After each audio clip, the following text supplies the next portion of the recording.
Goed, nou het ons sintuiglik die droom neergeskryf, soveel as moontlik detail, asof dit reeds in die realiteit so is.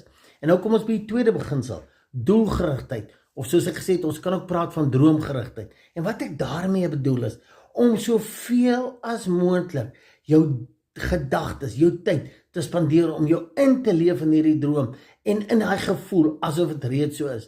Neville Goddard het die mooi gesegde wat hy sê, living from the end. Jy begin te leef in daai droom terug, asof dit reeds so is. Jy sien dit, jy voel dit, jy hoor dit. Jy dink hoe sal ek optree wanneer daai droom daar is? En jy begin so op te tree. En jy kry daai oorwinnende gevoel en jy koester daai gevoel soveel as moontlik. Ons kan so baie keer ons gedagtes met nonsens, politiek en goed besig hou, waar ons niks kan doen nie en wat net ons joy steel.